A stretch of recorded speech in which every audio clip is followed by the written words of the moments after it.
Good morning, students. So in continuation with our previous lecture on spectroscopy, today we are going to study about the very important type of spectroscopy, that is NMR spectroscopy. So what is NMR? NMR is nuclear magnetic resonance. What is NMR? Where N stands for nuclear, M stands for magnetic, and R stands for the resonance. Then what is NMR spectroscopy? So NMR spectroscopy deals with the study of the nuclear transitions that are occurring in a molecule when it is placed under the effect of external magnetic field and by the absorption of the radio frequency waves. So the EMR used here is radio frequency waves.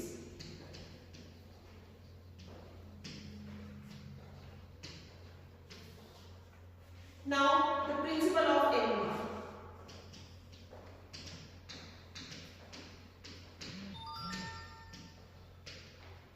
NMR is based on the principle of value of I. What is I? I is spin magnetic quantum number. So for a molecule to show the NMR spectra, the value of I should be greater than 0. It means the spin of the molecule, it should be parallel. If it is not parallel, then the value of I will be equals to 0, which reflects the molecules are NMR inactive molecules. Next is about the instrumentation of NMR. So the apparatus used to record the NMR spectra, it is NMR spectrophotometer, which has some important components. Number 1, the radio frequency transmitter.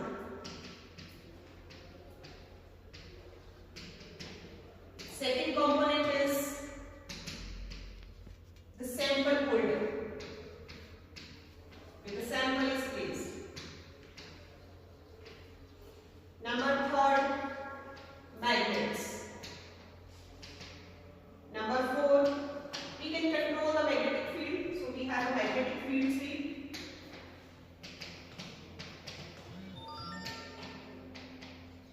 Then we have detector. Then amplifier, and last one is the recorder. So in the radio frequency transmitter, the radio waves, the source of radio waves are there. Then we have a sample holder where the molecule is dissolved in a butyrated solvents to make the solution, and the light falls on it and it absorbs the radio frequency waves.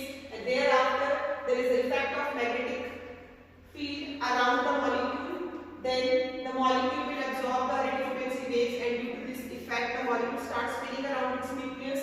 Then we can control the magnetic field by applying a magnetic field sweep.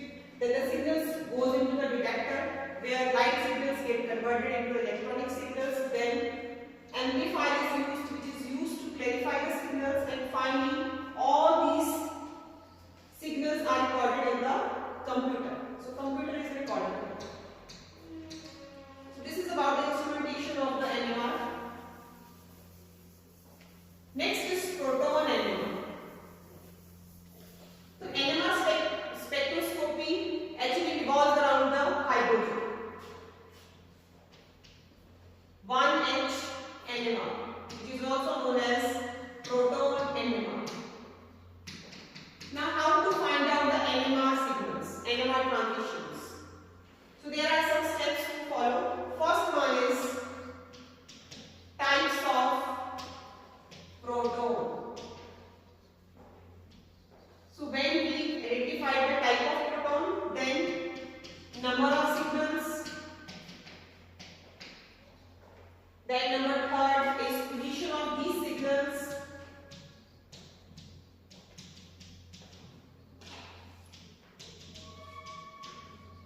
Then number 4, we have splitting of these signals.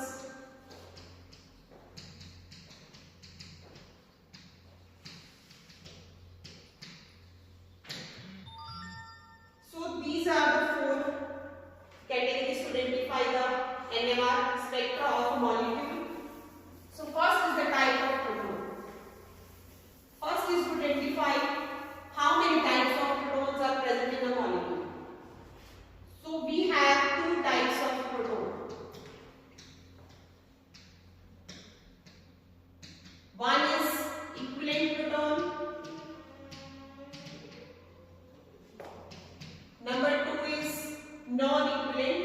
proton.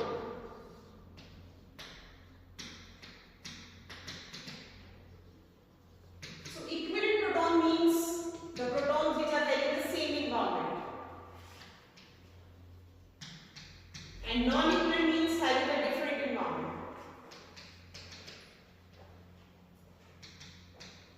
For example, we have methane. So if you see the methane molecule, all the hydrogens attached to the central carbon are same. It means all the four having the same environment.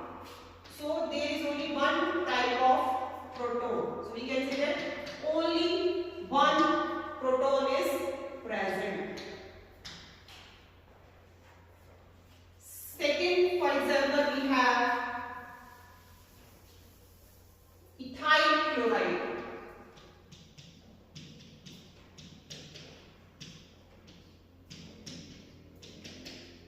For example, in case of ethyl chloride, we have two carbons here and different hydrogens are attached. So these three hydrogens are of the same environment because in its left side there is a molecule which is CH2Cl, but there is nothing in the right hand side of it. So it is the first category of the proton represented by the Ha proton. Second category is this. Why it is of second type? Because it is directly attached to the chlorine. We always look for the adjacent environment or the neighboring environment. So there are two types of protons, Ha and Hb. So these are non-equivalent protons and these are equivalent protons. So after knowing the type of protons, next is to identify the number of signals. Number of signals. Now the number of signals depends on the type of the protons. For example, in case of methane, if we have only one type of proton, it means only one signal is present. It will show only one signal in the NMR spectrophotometer. This is having two types of protons, so it will show two signals. Now some other examples of the number of signals, how to identify the number of signals. For example, aromatic benzene. In benzene, all the 6 hydrogens are in the same environment. So it means there is only one signal. For example, acetone. In case of acetone, both methyl groups are attached to the central carbonyl group. It means both are having the same environment. So all 6 hydrogens are having the same environment. So it means they are having the same signals. So only one signal is there. Now again one more example. For example, in benzene, there is a bromine group at 1 carbon. So how many signals are there in this molecule now? So now these two protons are of the same category, but these 3 protons, they are of a different category because of the different environment. These 2 actual protons belongs to having adjacent bromine in it, but these 3 protons are not having any bromine in their environment. So we have 2 types of protons, so 2 signals are there. So this is about the number of signals and the number of protons present in the molecule. Next is the position of the molecule, position of the signals. Now where the signal appears in the scale, position of signal. So position of signal is identified on a shift which is known as chemical shift. So chemical shift which is denoted by delta and it varies from 0 to 10 ppm. So it is a scale of 0 to 10. All the signal will occur from 0 to 10. Now what is chemical shift? So chemical shift is basically a shift in the value of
In case of shielding, it will get decreased. So we have to supply more and more field. So now where shielding and de-shielding occurs on the delta scale. So this is the delta scale,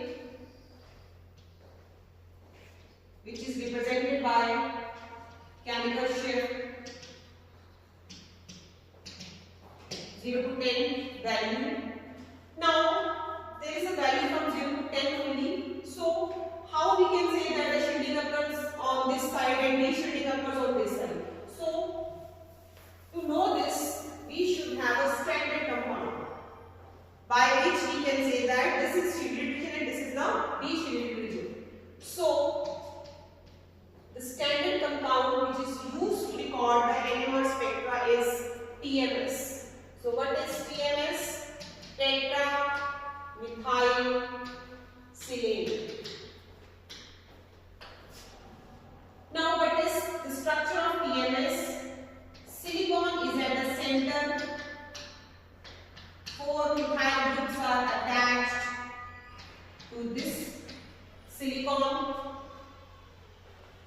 Now, what is the reason to choose this molecule as a reference compound? And this TMS will show a signal at 0. So this is the signal for the TMS. Now, reasons for selecting the TMS. First reason. What is the first reason to select this? First is that it shows only a one signal, so which means all the 12 hydrogens, they are having the same environment because all are attached to silicon. There is nothing around them. So all are having the same environment. So it means only one signal will appear. So first signal is all the 12 hydrogens are in the same environment. So if they are in the same environment, it means all are denoting this one signal only. So one signal will appear. Second reason, TMS is the most volatile compound. So it will get released after the spectra of the molecule is over because of its low boiling point nature. Next is it is chemically inert. It is chemically inert. It means it will not interfere with the main molecule. And last point is it shows the signal at shielded region. It means the area around the TMS is for the shielding region, which means the direction of the induced magnetic field is along the direction of the external magnetic field, and the field felt by the proton, it will get decreased. So last point is about the shielded region. How shielding occurs? So we know that out of silicon and carbon is more electronegative in nature, and all the protons are present with the carbon, which shows only one signal. So due to this, the electron density is around the carbon, so which will shield the proton from the central atom. So shielding occurs here. So around this TMS signal in a delta scale, it is shielded region and it shows the signal upfield. And beyond this shielded region, there is a de-shielding region. And the signals will appear at downfield. So this is about chemical shift, shielding, de-shielding, and where they occurs. So de-shielding occurs at downfield and shielding occurs at the upfield. This is the signal for the TMS. So after knowing the position of the signal, next is splitting of signals.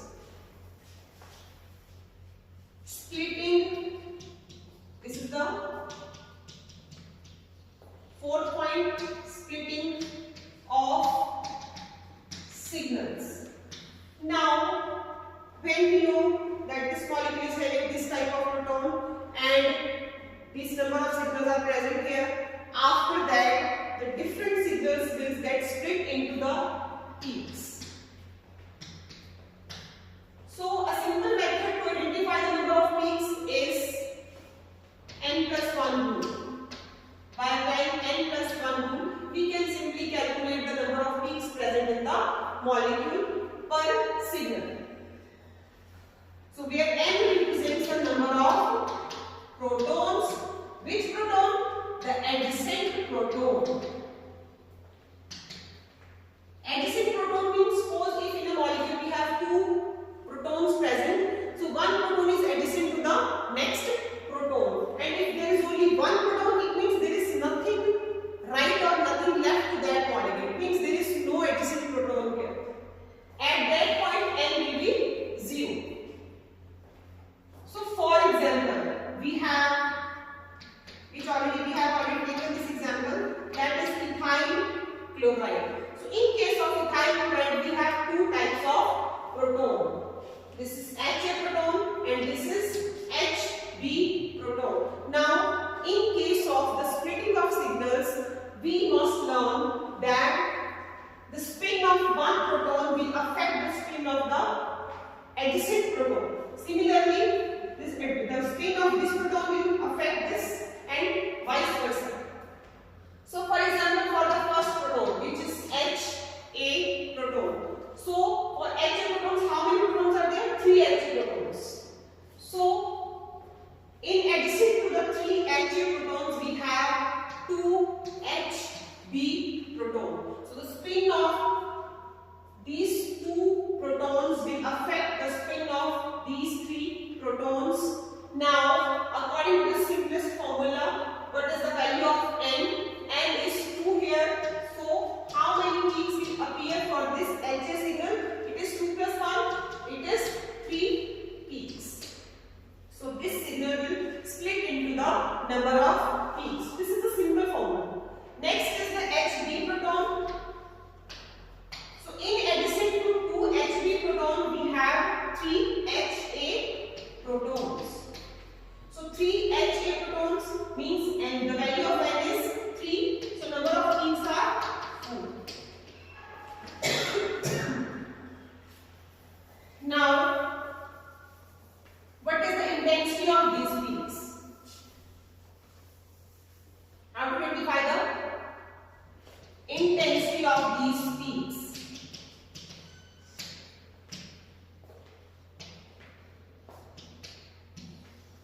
For example, first we have the 3 Ha proton. So there is 2 Hb proton adjacent to this proton. So these two protons and their spin, either it will be along the direction of the applied magnetic field. This is the direction of applied magnetic field. Second, the direction is opposite to the applied magnetic field. In the third case, spin of one proton is along and spin of other proton is against the direction of the applied magnetic field. So in that case, we got 3 peaks with intensity 1 is to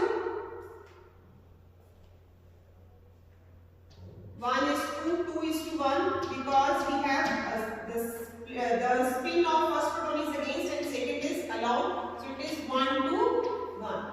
So two sets appear here. It means intensity is 2 and it is represented like this.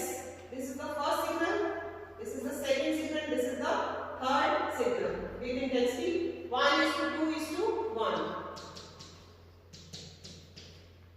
So the triplet will occur here because we have seen from the formula that 3 peaks will occur. So these are the 3 peaks corresponding to the 3 Ha proton. Next is intensity of the 2 Hb protons. So in corresponding to the 2 Hb proton, we have 3 Ha protons. So the 3 spin of the protons. So first is the possibility of the direction of the 3 proton is along the direction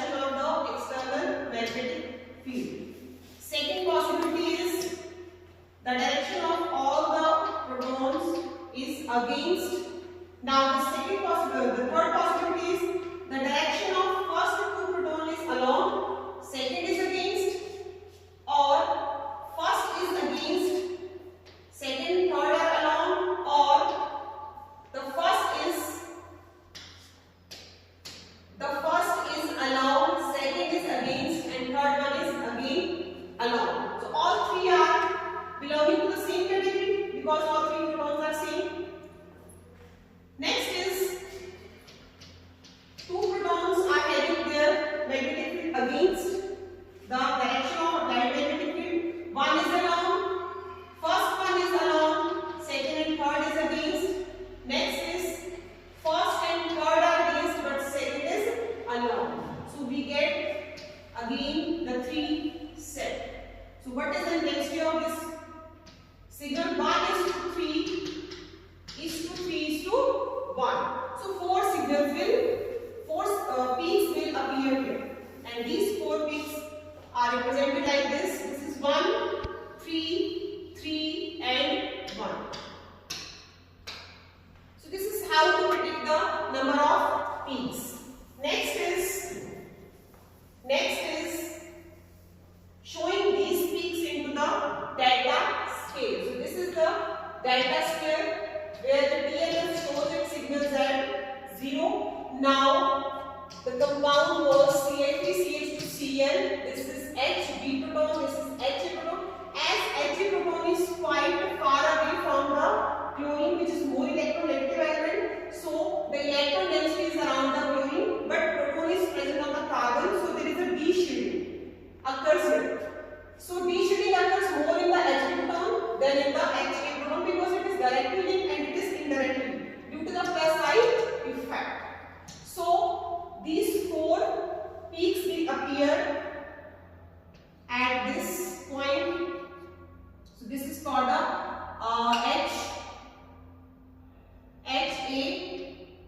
three peaks will appear for Ha proton. So we will show there are three peaks only, 1, 2 and 3 with intensity 1 is to 2 is to 1, and this is for Hb. It occurs near the 10 because D-shielding region.